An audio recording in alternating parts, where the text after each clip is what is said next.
looking for what you were writing. So if it's not dark, don't say it's dark. And if it's light or if it's really dark, don't pretend like it's not really dark. You just need to kind of figure out where you are, get some feedback probably, and find that line. And sometimes you may think it is really dark and your beta reader will say, yeah, no, I don't know, it wasn't, or vice versa, or like, this was terrible, what is wrong with you? So, yeah. And I think we had that conversation. It's also relative to the author writing so what I might consider extremely dark, another author may not. And I think for me, my sort of breaking point is when it takes me to that edge where I'm almost about to lose it, and then I pull it back. So I guess for each author, it's going to be different on, what they consider to be dark. Yeah. So I noticed that all of you said that you kind of write along a spectrum of light and fluffy to dark. Angel, you tend to stick closer to dark, right? Or do you have some nicer things, but there's always some kind of trauma going on. So how do you feel like you ever have to worry about like losing readers because you went dark? Or do you feel like, do any of you use pen names for that? Or do you just do it all under one name? Well, I feel like that's, reader expectation, and it's kind of like going back to what they were saying, how readers find certain things dark. But I also think a big thing is reader expectation. So if you're normally like a rom-com author or a very fluffy author, and you all of a sudden, write this book with like a dubcon scene or, a sexual assault or something very triggering, that might alienate some of your readers versus, authors who normally write books with those things. It might not be dark enough for them, but too dark for someone else. So, it's like when I write dark, I write more gray, let's be honest. But I always try to like implement a little bit of humor in my books, a little bit of light.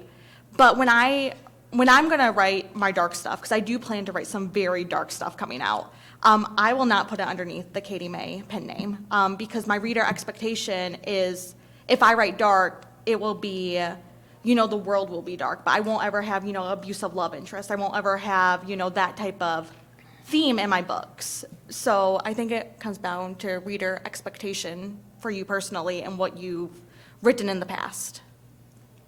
Well, I think for me, I had to, because I use the same pen name, but I had to warn my readers that this isn't the normal Sage story. It's very dark, and there's some very, very violent scenes in it. And, I hope that you stay with me, but know in advance that this isn't. And I had a lot of my readers say, no, it absolutely was not Sage, but it was a story that I had, and I had to get it out. So I put a lot of warnings out there in my newsletters. Hey, I'm coming out with this new series. It's very dark. It's not your normal Sage, so be prepared. So I kind of warned them. Great. I agree with Sage. I do the same thing. I don't have a pen name, and I do write across different levels of darkness, and I just really do set the reader expectation in advance. And a lot of them do cross over. Mm-hmm. They know what their limits are, and they know that it's okay if they skip one of my books. Right, I think that's really important. So speaking of reader expectations, what do you think are some of those like universal vanities that really appeal to dark readers the most? For me, they like the sweet moments within the darkness. I'm stealing this from Angel yesterday. We talked about this. But also suspending reality when it comes to these dark romance, the abusive relationships. Because in real life, we know that you're not okay, but we want to make, things better. They're happily ever after within these dark romances, going through their trauma. I think for me, it's that extreme asshole that will burn a city down for the woman that he loves. So those are, my readers really like that. So I agree. Oh, I agree. I think you were saying what a universal fantasies are. What really appeals to dark I think the readers. possessiveness is very, very important, and it is a next level possessive behavior. Yes. What I've really recently kind of like clicked into this in my brain is I call it leaning in. That when you're writing these extreme characters and these extreme worlds that they may be like contemporary, this is not real. It's not like what Ginna said, we would be very upset if we found out a friend or family member was in a relationship and we would be like, girl, it's time to go. But because we aren't doing that, we are really leaning into the almost absurdity of it, which sounds maybe trite. Like, I don't want to like say, like, I look at it and go, what is the most absurd thing I can do? But I try to put myself in this, like, this situation is crazy. How can we convey that in this scene? Or how do you make a possessive character so possessive? Or how do you make this this created structure of hierarchy where you have 4 alpha males agreeing to commit to one person together? Like, that is so outside the realm of, like, you know, normal society. So you have to pick those things, and then you pull your little butter from each of those situations and those characters, and, you know, you kind of go from there. I don't know. It's a complicated subject. I could talk about it for hours. So just come find me later and we'll We've got discuss. 30 minutes. This is another really big question that I got, do you run into trouble advertising on platforms like Facebook and Amazon? And if so, what are your alternatives, or how do you work around those platforms' restrictions? Yeah. I tried advertising some of my more darker books. And I should clarify that when I say dark, my books are more, the world is dark, but under the Katie Mae pen name, I don't have the guys being dark. So I think there's a little bit of a distinction. Still dark romance, but not, you know. But, I have a lot of murder and blood and guts and, that type of stuff in my books. And when I try to run ads on stuff, I'll be talking about, cutting off a hand, and, my ad will get flagged for violence. And I'm like, okay, it's a loving, cut off hand. He's doing it for love. But, like... So definitely a lot of editing has to go done to, lighten up my books a little bit. People are probably thinking, oh, this is a rom-com based on my blurb. Like, no, there's murder and guts, because I just had to, like, take all that out of my blurb when I, do it on Amazon, or not Amazon, Facebook. But Amazon, that is, like, the biggest one. Like, I have not been able to get one of my Amazon ads approved yet. So I just kind of gave up on that platform. It could be also because reverse harem is like one of those things that you do not talk about at Amazon because it does not exist in their minds. But yeah, so mostly Facebook, and it's a lot of editing and changing words and getting creative about how I phrase things, because else, Facebook will be, no, we do not want this. Could you, Katie, maybe give us an example of how you might rephrase something? Okay. Yeah, so like, putting me on the spot here, trying to. Sorry.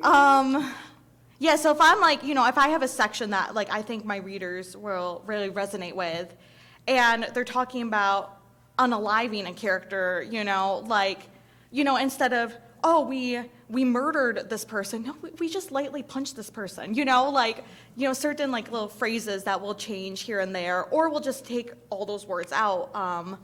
And I probably want the best to talk about this type of stuff because, I hire someone to do this for me. So, but yeah, so it's just mostly like rephrasing it and taking things out and, finding sections in the book that doesn't have any darkness in it, which can be misleading. So it's like a lot about the images you use on the ads to really, hey, this is a dark romance. I'm going to show, a sexy man body, looking, in the distance with a dark background, stuff like that. So even if I have a more lighter, excerpt or, a blurb, and there's certain words like we watch her, we follow her, like that doesn't get flagged by, Facebook, but it kind of gives that vibe, we watch her, we follow her, like what reasons would they have to be watching or following? Oh, stalker, but, they don't pick up on that, so. I don't run ads, like at all. I do TikToks.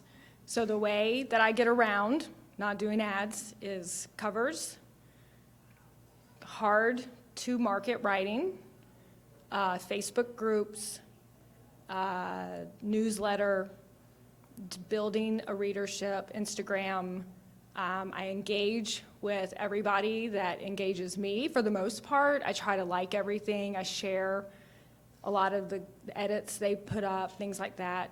And I've never really done a lot of advertising because it is like that. Amazon won't, and I'm just not great at Facebook. Promotion, sales, group promotions, book funnel type things. So if there are ways around, if you feel like you're kind of mired in that, I don't know how to get my content out, you keep working on it, like Katie's saying, like you're varying it up. I mean, I have to do that on TikTok, or I've had to really learn how to phrase stuff so I don't get in trouble. But you need to, all those things that we always hear about branding, marketing, covers, titles, keywords, all of that stuff makes a huge, huge difference. You don't have a lot of time. We all know this. You don't have a lot of time to get a reader's attention. And we are lucky that dark romance has a voracious readership. They are there. They are in these communities. They're looking for books. They're sharing information. And the best way to get that for free is by providing all of those things in your product, hands down. And that is really, in my opinion, where you start. And that was a learning process for me. We have to kind of practice and get, it's the same effort you put into ads, I put into all of this other branding and reader building. That's my, Excellent, thank you. that's my way around ads. I like it. Do you have any, I know you've mentioned keywords a couple of times, just like some general keywords that give off that dark vibe that you could put in your metadata or in a blurb where you're trying to be careful? Like, what are some good words that we could use? This one's a tough question. How I gather my keywords is I always just go to the top 100 and see what others are doing, and finding your comp authors. With advertising, comp authors are great. If you're doing Facebook ads, you're creating your target audiences. Just stick to your dark elements, your alphas. Those words I wouldn't use in Amazon just because they can dungeon you. But that's not always a bad thing. I've had books dungeoned, and people they'll still find you as long as you're out there, you're promoting. But yeah, just the dark stuff. Yeah. It's a tough question. I think it's smart to, Katie's book here, she has monsters in the title. You're writing vampire, put vampire in the title. If you're, whatever. Like when we were doing Lords, we kind of had some ideas of what we wanted to do. And I'm trying to remember if we did it before, I think before we wrote the book, we were trying to figure out, we liked this idea of this group having a name. And it's crazy because this is fraternity. But I went through and searched, kings, blah, blah, blah. I looked it up to see what other people were kind of already using. And I did not find any contemporary dark romance using the word lords. And so that's where we started from, and then we built off of that. So I didn't go and say, oh, here's 10 books using the word king, and say I'm going to use king too.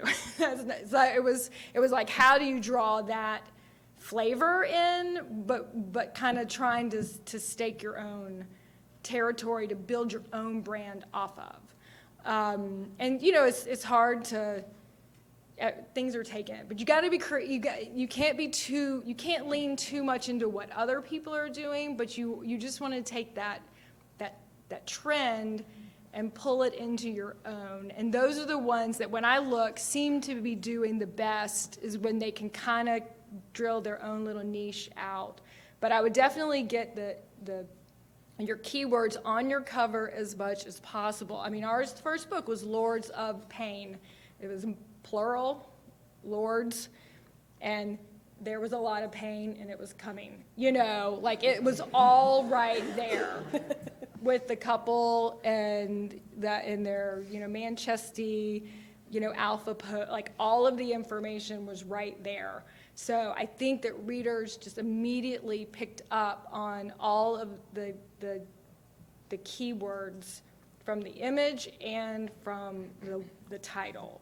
And I would definitely just say that that's what you always need. That's, again, how you avoid advertising, or if you're struggling with that or something. And what about the subtitle section? I know on Amazon you can put in a subtitle. Do you put any keywords I put in dark there? bully, college romance, something like that. I know there's some, I have never had a problem with Amazon, but some people do. I'm doing it until I have a problem, but yeah. Every single time I'll do a subtitle, if I do not have it on the cover as well, it will get removed. I will get a notification. If I don't remove it in a few days, I get risk of getting my book taken down. So some of my older books still have the subtitle, but I would highly recommend not doing a subtitle unless you have on your book as well, because it's very scary to get an email, take this down, it's just going to get removed. No. Yeah, Amazon does like But to put scare us those words sometimes. in your blurb. Put all the stuff. I do put reverse harem in mine at the bottom of the blurb. This Lords of Pain is book 1 in the Royals of Forsyth series, a dark romance, blah, blah, blah, blah, blah. And I've never had problems with that. Again, Amazon may one day decide to laser beam on me and come after me, but. No, definitely put in your blurb at the bottom, tell it what it is. This is a dark, paranormal, reverse harem romance with, this trope, this trope, this trope, this trope, And so readers will know what's going in just by reading the blurb.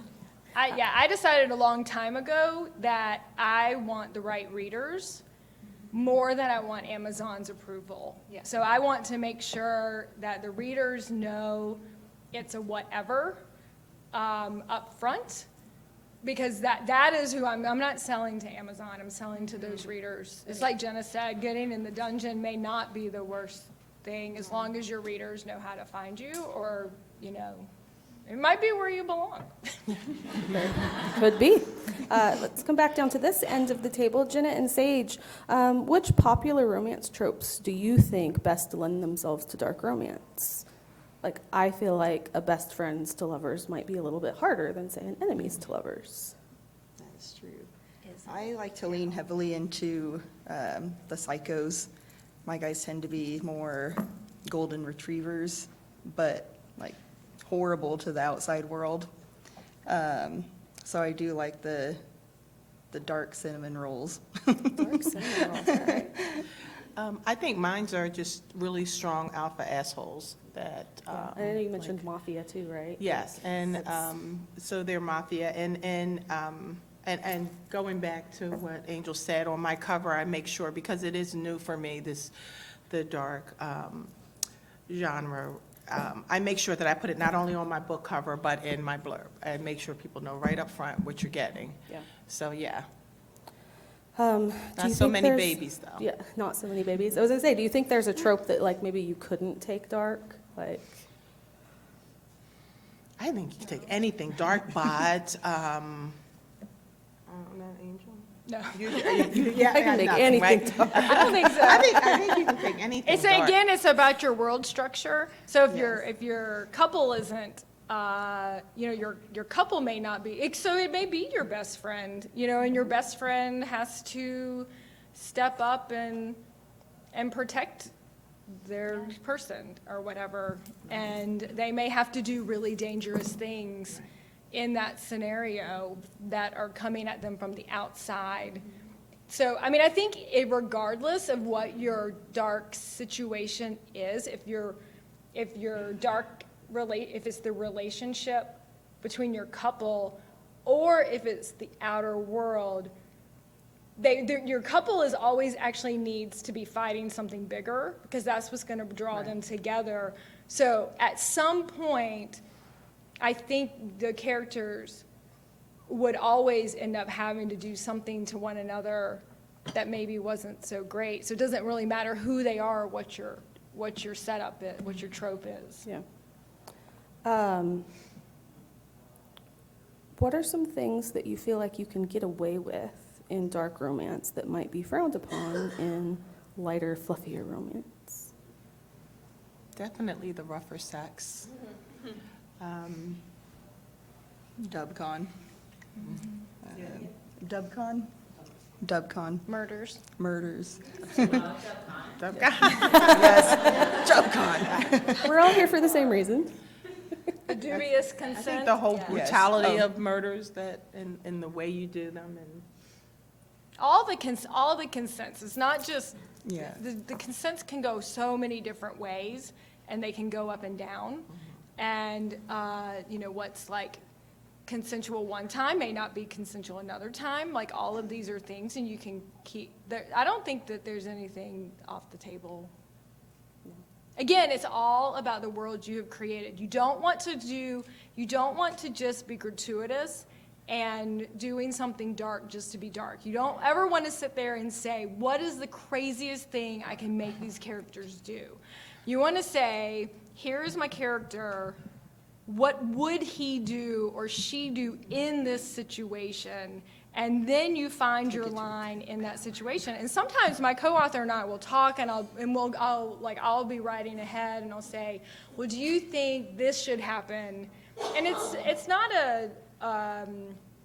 it could be good, sweet, or it could be mean, or it could be any of the things. And then, we'll just be like, we're kind of past that. So no, I don't think they would do that, because we've worked through this problem. Or maybe they would do it, and they would do it worse or something because of the situation. So it's all with your characters and all with your situations. It always needs to make sense. Yeah, I was talking to Angel about it a little bit, and every character in a dark romance will have a line that they will or will not cross. And that line will be different for every single character. And I think it's very important when you're writing dark romance that you have that established from the very beginning. So then when you get to a part, you're like, will this character do this act? And based on that line, you'll be like, no, I don't think this character will go that far, but this character definitely will. And then you also have that line of what the main character will put up with, what the female will put up with. So with this character, if he does one thing to her, she might take it. But if this character does the exact same thing to her, she might, cut off his dick. You don't know. It's based on that line that you kind of have to establish right off the bat. Thank you. I like this question a lot. Do you redeem your heroes and anti-heroes? If not, how do you make the readers believe in the HEA that you write? If you do, is it a typical HEA where he turns from his wicked ways and becomes a good guy, or is that another area where dark romance is a little different? I always find redeeming qualities, and they will always be redeemed for the main character, but not necessarily the rest of the world. right, I agree. I think that I do have some characters in my books that aren't redeemable, and they pay the price for that. But the ones that are redeemable, I think to the world, no. Yeah. They are who they are, and they kind of are wired that way. And so and what I won't write is their love interest be someone that's so sweet, and all of a sudden she just falls over and she accepts all of this. She kind of has to have a little bit of that darkness in her to be able to live with someone who is very dark. Yeah, I was gonna say, I think that's one of my favorite things that people do in dark romance is when they sometimes take that heroine and give her some of that darkness too, and she gets to be a badass and cut off somebody's hand or. Yeah. So we all know that dark romance often deals with potentially triggering content. I feel like Angel kind of touched on this in the beginning. Somebody who can read one type of dark may not be able to enjoy another. So what steps do you take as far as trigger warnings go to allow your readers to make an educated decision about reading your book? Are you putting them on your website, in the front of the book? Where are you putting these? I put them everywhere. I always make sure that my reader expectations are clear. I do it on the blurb, on my website, I have brochures that I have them all on. I just want to make sure that they know what they're getting, and I just put it all out there. I don't hold back. I agree. I think you have to. I think that we owe it to readers to know exactly what you're getting. And when you read mine, you know exactly what you're getting because I'm telling you. I use mine as a promotional opportunity. You are not, that's a you're great not, point. you're telling, you are looking for you're not ever trying to convince a non-dark reader to read your dark book. You are trying to find a dark reader and lead them down the path of darkness. So,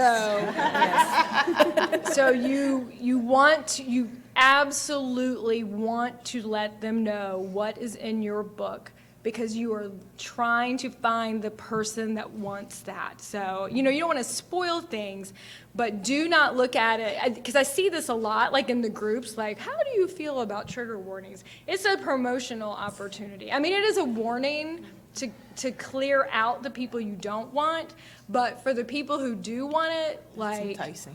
go for it. So like on release day, and you pop this in these groups, do your copy, and you need to say, these are the things that are in the stepbrother romance, dubcon,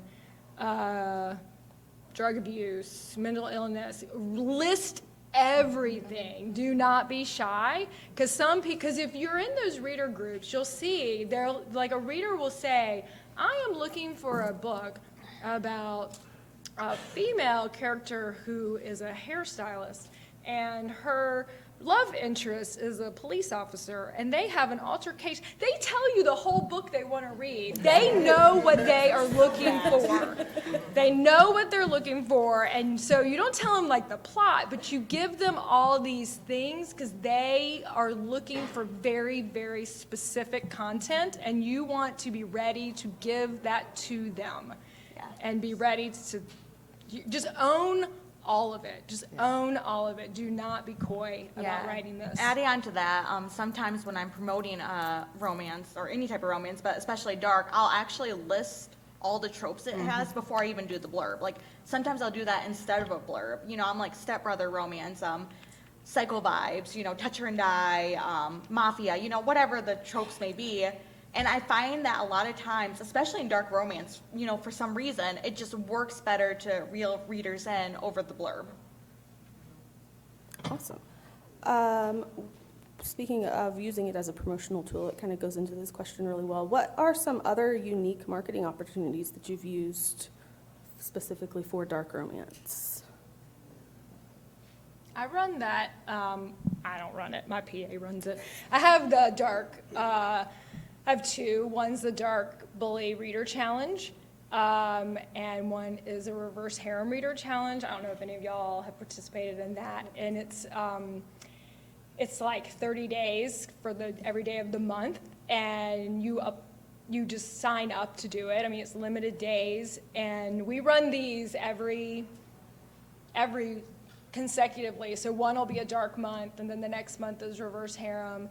And it's books have to be in KU because it's a whale reader challenge, and they have to kind of fit into the parameters of the genre, whichever genre it is, and everybody just gets a day and they promote. I think you pay a fee. My PA runs it, so I just pay her to do it. And it's a really great way. And then we play games. My PA sets up like a bingo game, and the readers get really into it. And that has been a really we've been doing it for a couple years, and it just runs all the time. It's great if you have, if you're new, because they get real excited if it's a new to them book. Like they're kind of tired, this month, I was like, oh, they're tired of me, so they've already seen Well, it. it sounds like fun. I think I also make sure that I'm in the different type of Facebook groups. So the books that I wrote previously, there are certain Facebook groups that I'm in and that I'll advertise my book. And then for the dark romances, there are groups out there that specifically they focus on dark romance, on mafia romance. I make sure that I'm in all of those groups so that they are aware that I have these books out there. I think that there are a lot of free things that you can do to promote your books, and we need to make sure we're taking advantage of that. TikTok is another one. I'm still learning the whole TikTok vibe, but I know that there are a couple of hashtags for dark romances, for mafia romances, and things like that. Yeah. I think that we are coming down to just a few minutes left, so I want to open it up to questions. There's a mic right back there, if you would just line up there. We've probably got time for 3 or 4 questions. Hello, I'm so glad we had this panel. My name's Laura Rye. I'm a newbie author, writing all my life, but first book came out in March. I've had a hard time categorizing my series. Both of my main characters, it's an paranormal romance. They're cinnamon rolls, but the world is against them. One of them is in a concentration camp. He undergoes torture, physical, sexual abuse, underage.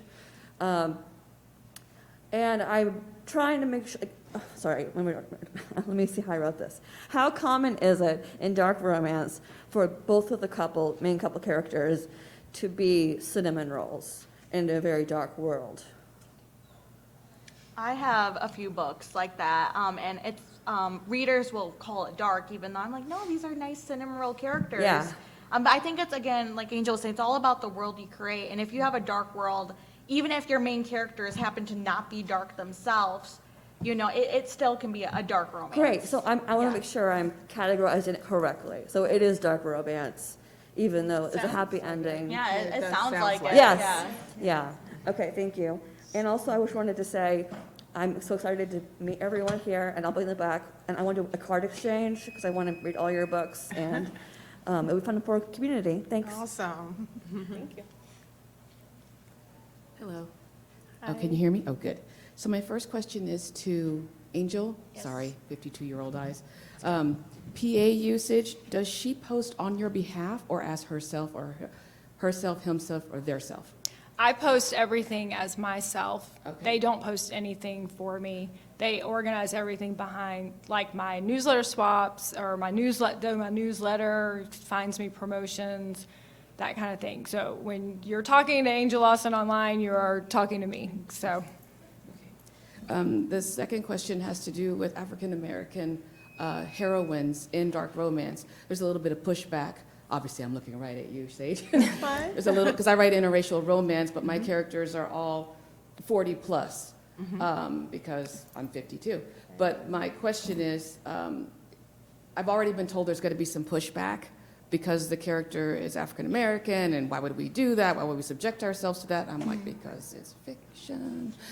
But what do you think, Sage? All of my books have badass black women in them, so I don't know why. I think you write your story and you're going to find the readers for those stories. I would not listen to the pushback. Okay, one of those Yeah. same people are probably the don't write interracial people. So my next question, it's true. My next question then is, who are the authors? I know of some authors, but these authors don't, there is no line. There's just all black and dark. I mean, it seems to be like, I hate to use that expression, there seems to be like light gray, and then there's so pitch. What is wrong with you? What happened to you as a child? No, I'm kidding. I mean, I'm not kidding. I know, you're I mean, serious. seriously, you read some of this stuff, and it's like, I know that's not what you would do, but geez, Mary and Joseph, I mean, what happened to you? So who are some of the authors, but not including the pitch black ones, that you would recommend someone read? Besides yourself, I mean, oh my God, that's a dumb question. I read strictly rom-com. It's no dumb question. Okay, so do I. No, really. I mean, So I get it. cannot tell you. Anyone on this panel, just check Right. out. That's what I don't know. Well, because the yeah. question was, I mean, one of the responses was, I look to my comps, on Amazon. So who are those people? So yeah. Yeah. I mean, I feel like you could just go look at these ladies also bots and probably find some good. Okay, that's probably a dumb question. I'm going to go away now. No, never No, done you're great. question. Thank you. Hi, I had a question. Can you hear this? Yes, we can Just get hear a little you. closer. About the reader challenges. Are those done on Facebook groups, or how are those done? Yeah, they're Facebook groups. And it's a cross promo that authors will put out for other authors to sign up to? It's or- done through, I set it up with my PA, so just look up the dark /bully reader challenge or reverse harem reader challenge on Facebook, and it'll come up, and just join the group and you can check it so out. the group is the reader challenge. Yeah. I see, I get it, okay. Yeah, Thank you very much. you are.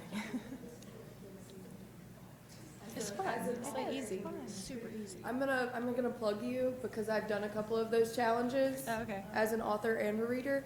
My question is, can we talk quickly about the different levels of dark that is expected between contemporary and paranormal? Because I write both, and I have similar scenes in contemporary and paranormal, and my paranormal readers say, well, this isn't dark, even though we're killing people in every chapter. Whereas for my contemporary, if I have 2 chapters back to back where we're killing people, they're like, maybe chill out a little bit. Yeah. I think it's because like paranormal and fantasy, like this real world rules don't apply. Like if you're reading like a book and it's like a 900-year-old vampire and a 17-year-old girl, people find that so romantic and paranormal. But if there was like a 50-year-old guy and like an 18-year-old girl in a contemporary, people would be like, maybe, you know. So I think it's because the rules are different, honestly, with the paranormal and the fantasy worlds, and it's more allowed versus contemporary in real life. You know, all of a sudden someone like stabs someone else, it's like, okay, you know. But if you stab someone with a magical dagger, that's fine. Well, okay, right. I just wanted to bring it up. Yeah, I don't know. So for your content warnings, I see a lot, you say put them in the blurb, but I see when I open a book, it says for content warnings, go to my website. Is there a reason for, do any of you do that? Like, why is it not I in think the? people, I don't do that, but we do a larger list on our website, but some of it's kind of just getting people on your website so they'll sign up for your stuff. Wink, But wink. Gotcha. I think some people are afraid that Amazon bots are reading that first page and picking up on trigger words that will then get you put in the dungeon. Again, I have not experienced that. Like, y'all, I live by this rule of like, don't ask, don't tell with Amazon. Like, I just don't bother them, and I hope they don't bother me. So, but when the day comes, when they email me, I'm like, all right, I'm on it, you know. So, but I haven't had that Right. problem. I don't know if that's a real. As I never know what's a real Amazon problem or what is perceived because they're not transparent, so we don't No, know. they're not. So, Right. So when you say you're like putting your blurb that what's included, you're not going to put, well, there's murder, assault, knifery, choking, biting, slapping. You I'm don't going to do put that, right? You just say this is no, I dark. put that. I do that. Oh, you do? Yeah. Oh, on the blur, on the description. No, I'm not on the blurb. In the trigger warning on the first page. Oh, inside the book. Okay. Yeah. Thank Yeah. you. Sorry. Yeah. All right, we've just got about 2 minutes left, so there might be time for one more question, or we can all go to lunch early. We've got one more here. Hi. Okay. I just had a question. How far into your series will you do the bullying if you do dark bully? Because I have a 4-book series out right now, and we're currently planning to keep bullying going for like 2 to 3 books. But we're worried that people are gonna like be like, why isn't she fighting back? Why aren't they getting to the romance part? I go through 2 full books for sure. Okay. And then in the 3rd book, I will be going over this in my panel in the next session a little bit. But I keep that going through the 2nd book for sure. And then the 3rd book is about them finding their happy ever after, and they start fighting larger problems. Yeah. And they kind of have to get over their issues and start moving on. Yeah, what I find works really well is even if you have bullying, never, like, just in my, again, this is not law, but like usually there's like a threat that's bigger than the bullying. So even if you have that going on, and it's like Angel was saying before, or was it Angel or Ginna, was sweet moments within the bullying, like, Yeah. oh, you know, they bully her, push her down, she skins her knees, well, they put a bandage on her knee. Or, you know, they throw mud on her face, well, then they make a bubble bath for her. You know, it's just like little things here and there within the darkness, and you'll be fine. I mean, I'm reading a book now, it's like book 3 and the bullying's still going on, so you're good. I was just a little worried about that because people are like, They're not nice. They're not nice, but they're not nice people. They're never gonna be like really, really nice. They're just gonna be nice in their way. So, yeah, it doesn't really. You don't want it to full stop because the reader doesn't want. I don't think a full turnaround. they don't want nice If the people. guy, if the love interest is your bully or your dark element, you don't want them to not be dark. Right. Yeah. All right, I think we are out of time. Thank you so much to all of you guys for talking with us today.